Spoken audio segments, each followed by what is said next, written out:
Bien, bien, muy bien. Muy bien y muy contento de que estemos ahí. Bueno. Vos allá y yo acá. Conocí tu pueblo, cómo me gustaban los quirquinchos. Viste qué pueblo, ¿no? Viste. Es un pueblo como... Es decir, se parece a todos los pueblos, pero para mí es distinto. Y seguro que sí, seguro que sí. Decime, ¿vas a viajar a tu pueblo ahora en estos días? Sí, si Dios quiere, el sábado, sí. El sábado, ¿y qué tenés ahí? Presento un libro. Mira, se llama Tiempo de Amigos. Y qué lugar, ¿no? Justamente, ¿no? Qué lugar. Simbólico. Qué lugar. Sí. Porque esos son los amigos que van con nosotros a donde querramos ir y siempre. Están ahí, sí. Están ahí. Están ahí, empezaron a caminar con uno, a mirar las mismas cosas, ¿no? Sí. A hacer fechorías, también, vez. Pelearnos. También, jugar la pelota. Los árboles. Sí, la pelota era una especie de aditamento, digamos, que uno tenía ahí casi como una extensión del pie o de la mano. La pelota fue algo definitivo en mi infancia, ¿no? Mirá vos, Qué cosa, todos ahí alrededor peleándose, jugando, disputándola, y ella que es tan arisca porque como es tan redondita, un amigo se niega. me suele decir, a mí no me gustaba jugar al fútbol, pero yo venía acá al club y ustedes estaban todos jugando al fútbol, entonces yo también tuve que jugar al fútbol para estar con ustedes. Claro. Ese es el encuentro y aparte empiezan las primeras palabras y los primeros grandes sonidos llevados por la palabra, ¿no? Yo recuerdo el primer apodo que me pusieron y lo recuerdo con una mezcla de asombro y cariño, porque lamentablemente después ese apodo no se repitió a los lugares donde yo fui, quedó ahí. Entonces cada vez que me encuentro, sobre todo con uno de ellos, que vive acá en Rosario, y me suena tan extraño que me llame como me llama él, Cario. Ajá. y me suena extraño, pero a la vez me despierta tantas cosas, como me imagino que deben ser el sonido, algunos sonidos. No sé a vos cuáles son los sonidos que más te atrapan o te atraen. Vos sabés que hablando justamente de fútbol y de pelota, hay un sonido que yo no podía resistir, porque yo vivía, digamos, mi casa todavía está ahí, madre paterna, ¿no? A 100 metros de la cancha de fútbol, que, bueno, yendo por las calles, dando toda la vuelta, eran 3 cuadras, pero yo saltaba un par de alambrados y estaba dentro de la cancha.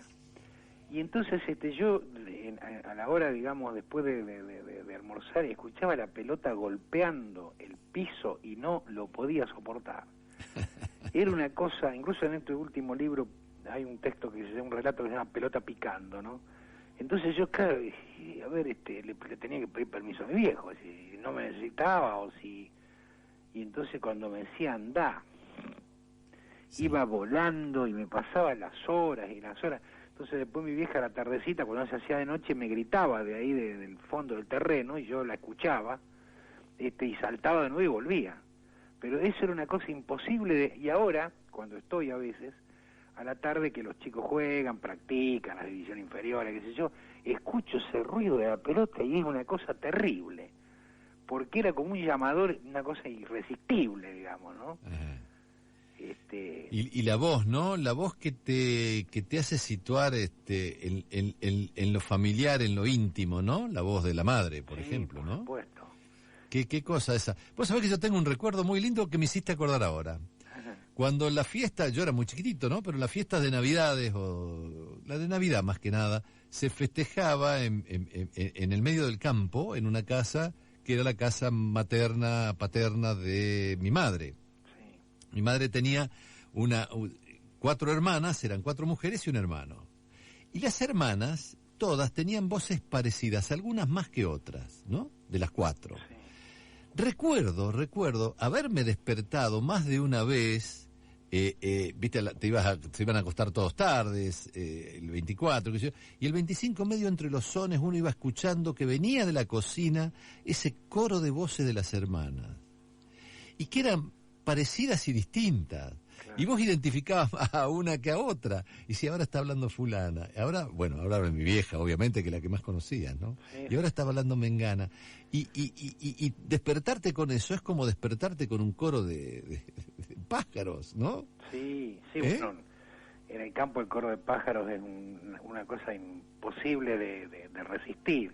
Pero ahora que decís el sueño, ¿no? Que como una duermevela, yo recuerdo cuando después de cenar ella se sentaba a la máquina de coser y dormirme con ese repiqueteo de lluvia que tenía tenía la máquina de coser, ¿no? Uh-huh. Y bueno, y después, así como entre sueños, verla como no teníamos luz eléctrica todavía, entonces ella pasaba por las habitaciones con la lámpara y le ponía la mano encima para que un golpe de aire no le apagara la llama, ¿no? Sí. Le ponía la mano encima del... Pedroni tiene un poema muy lindo, o sea, sobre la madre, donde la ve a la madre pasando por... Claro, eran 8 hermanos ellos, ¿no? Nosotros éramos menos. Éramos 2. Y le ponía, dice, que él la recordaba con la mano sobre el tubo de vidrio, que vos habrás visto en el campo. Sí. Los faroles a querosén, ¿no? Sí. Y esa imagen de mi madre andando, ¿no? Sí. Y después vinieron unos más, los Sol de Noche, que tenían una camisa. Sí, se les llamaba camisa. Fue una luz hermosa que tenía. Tenía una luz bien blanca. Y después, ya casi un ratito antes de la electricidad, el acumulador. Claro. Con el acumulador tiraban algo de electricidad. Me acuerdo que nosotros teníamos ahí en el campo un combinado. Incluso una radio. Sí, se escuchaba la radio, el combinado, y las heladeras que iban a querosén, tenían motor a querosén. Claro, y después vino la luz. Y la luz cuando vino primero alterna en donde yo vivía, después... Sí. No, incluso hubo épocas, yo no las recuerdo, porque ya cuando yo les recuerdo que yo tengo, había luz a 24 horas, pero había luz hasta las 12 de la noche. Claro, sí. A las 10 de la noche, a las 8 de la noche del día siguiente. Sí, la usina se apagaba a esa hora, sí. Sí, que eran empresas privadas, digamos, sí, ¿no? eran cooperativas de los pueblos. Sí, pero yo incluso recuerdo todavía ese ruido que hacían. Uh-huh. Ese tracatrac, que yo dormido, 2 ruidos o 3 ruidos en la noche, algún perro que ladraba, algún carguero que pasaba por el pueblo tocando el pito, digamos, por el tren para que le den paso, y la intermitencia de ese golpe seco de los motores no sé, nunca entré al lugar, cómo serían los motores, infernalmente grandes, no sé. Sí. Qué interesante esto de los ruidos nocturnos, ¿no? Porque a veces crujen los muebles. Sí. Recién vos hablabas del reloj de Santa Fe y... Sí, de Palacio Fuente. Palacio Fuente. Yo, en mi extrema juventud, cuando había venido de mi pueblo, vivía en una pensión al lado del Cairo, sí, sobre Sarmiento, mitad de cuadra. Sí. Y yo recuerdo como una felicidad, porque en ese tiempo era joven y uno dormía, porque en realidad, vos lo decías en otro sentido, cuando uno pasa las horas y no duerme, lo que le pasa a la gente grande como yo, que por ahí me despierto, en ese tiempo, claro, tenía, 18 años, y entonces la felicidad que tenía cuando por ahí escuchaba y una campanada, y entonces me daba vuelta y digo, tengo que seguir durmiendo. Qué lindo. Era una cosa como agradable, ese reloj no me olvido nunca, porque estuve no mucho tiempo viviendo ahí, 1 año más o menos, pero fue el único lugar donde yo escuchaba, porque en mi pueblo escuchaba las campanadas del reloj de la cooperativa, a veces, según cómo venía el viento, porque estaba lejos, pero ahí lo tenía ahí a 50 metros. Y entonces yo recuerdo eso, agradable, ¿no? Decir, uy, qué lindo, mirá cómo toca a las 12 de la noche y estoy durmiendo. Mirá vos, Bueno, esas son las cosas que le pasan a uno cuando anda con ganas de recordar.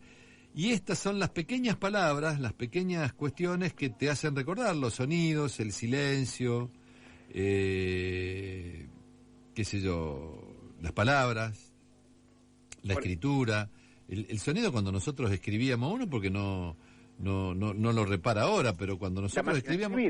La máquina de escribir aquella, pero también la lapicera, cuando escribíamos con lapicera Fuente. Sí, el ruido. El rasgado sobre la hoja, ¿no? Un ruido muy agradable. Y después, bueno, estaban, qué sé yo, el ruido de los carros cuando pasaban, los autos que subían a la ruta, los teros, el grito de los teros, bastante nerviosos e histéricos, ¿no? Sí. Todo ese ruido de esos pueblos, de esos pueblos medios ruralizados en aquel tiempo. Ahora no han cambiado mucho, pero bueno, estamos dentro de la modernidad, digamos, ¿no? Sí. Pero llevamos prendidos esos ruidos, porque seguramente cuando vos escuchás un ruido parecido, similar, lo primero que te trae, como hoy ese recuerdo, esa vocación que hicimos, es el recuerdo de aquellos días, ¿no? Sí. Con los sonidos. O por ahí, un día de según cómo viene el viento, todavía eso lo noto cuando estoy allá, en determinado atardecer, así, el ruido de los tiros de las escopetas que andan los también, cazadores en tiempo de caza. en las cañadas, que todavía quedan ahí matando algún pato, sí, corriendo alguna liebre. ¿Sabés qué? También el ruido del molino de viento cuando hace el track del cambio de la cuando el vástago golpea, ¿no? Eso. Sí. Sí, es verdad, eso, tenés razón. ¿Cuántos, por otro lado, cuántos sonidos comunes tenemos? Y sí. Bueno, hermanados en sonido, porque aparte vivimos en pueblo, vivimos en una pampa que no se terminaba nunca, y que los sonidos vaya a saber de dónde vendrían, ¿no? Sí. Y uno tenía un oído virgen todavía y captaba absolutamente todos los oídos. Ahora cuesta un poco más. Incluso porque Borges tiene un texto muy lindo que dice: al atardecer el campo quiere decirnos algo y no sabemos qué, ¿no? Cuando empiezan esos ruiditos de los bichos, de los insectos, de que uno no sabe a qué atribuir todo eso. Bueno, lo más fácil de reconocer son el grito de las ranas, el correr de las ranas, los sapos, qué sé yo, pero no, las cosas más chiquitas, más cosas que a lo mejor bichitos que a lo mejor no conoce. Dice, la pampa quiere decirnos algo, sí. Dice, ¿no? Pero ¿sabes por qué? Yo creo que esos ruidos emergen porque en general la gente se dispone a escucharlos, porque para en su tarea, descansa un rato y es como que abre los oídos. El ruido, a lo mejor ese mismo ruido en otro momento también está, pero pasa desapercibido. Sí, incluso estamos ocupados en otra cosa. A una persona de ciudad difícilmente lo capte a eso, me parece, ¿no? A la gente muy urbana, me parece. Sí, no sé. Sí, no está... A lo mejor soy prejuicioso, pero... No, porque si no estás acostumbrado a eso, lo mismo nos ocurriría a nosotros, el aturdimiento de acá de los autos, y te estoy hablando de los años 50, 60, cuando había el 1% de los ruidos que hay ahora. Claro. En todo caso, el ruido de los tranvías. El ruido del tranvía. Qué hermoso eso. Uy, el recuerdo que me trae. No, la primera vez que vine a Rosario, ¿vos te acordás que Calle Córdoba tenía, en Córdoba y Caferata hablo, el ómnibus me dejaba en la estación de ómnibus como ahora, estaba tal cual. Pero en Calle Córdoba había muros. Solamente la calle Caferata atravesaba esos muros. Y por Calle Córdoba venían los tranvías. Y era de doble mano. Iban y venían los tranvías. Iban y venían. Yo venía caminando por Calle Caferata para cruzar Córdoba porque tenía que tomar el tranvía para venirme al centro. Era la primera vez que salía de mi pueblo y que venía a la ciudad. ¿Te imaginás? Venía con los ojos redondos como moneda. Sí, claro. Y cuando estoy por llegar al muro que no se veía del otro lado, el tranvía haciendo el talán ese que era ensordecedor, porque iba a cruzar Caferata justamente. Sí. Y ahí el sopetón, ahí no sé si susto, pero el disparate, el impacto del sonido, ¿eh?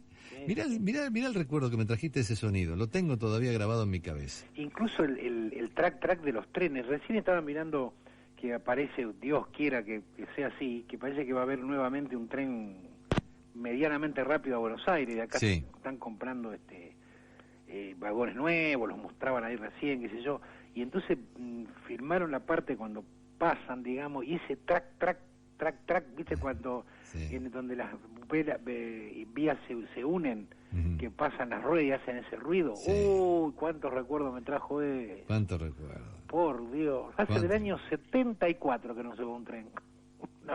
La última vez fui a Buenos Aires en tren. Lo que tenemos que hacer apenas inauguren este tren, comprarnos un boleto, ir a cualquier parte, pero subirnos arriba del tren. Sí, ya lo creo.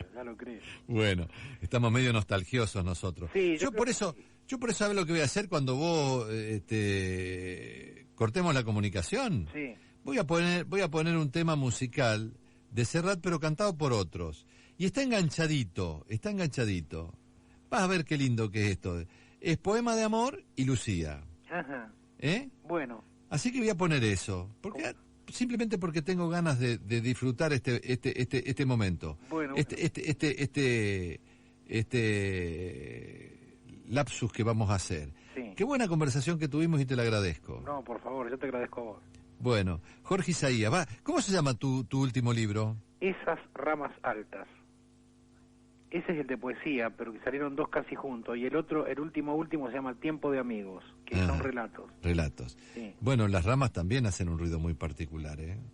Sí, por supuesto. Y cuando están bien sequitas hacen otro ruido. Por supuesto. Ese y ruido las tormentas seco. ni hablar, dan miedo. Sí, sí. Y chiflan a veces. Sí. Jorge, bueno, un abrazo enorme. Un abrazo para vos, gracias. Te despido con poema de amor. Bueno. Chao. Un abrazo, chao.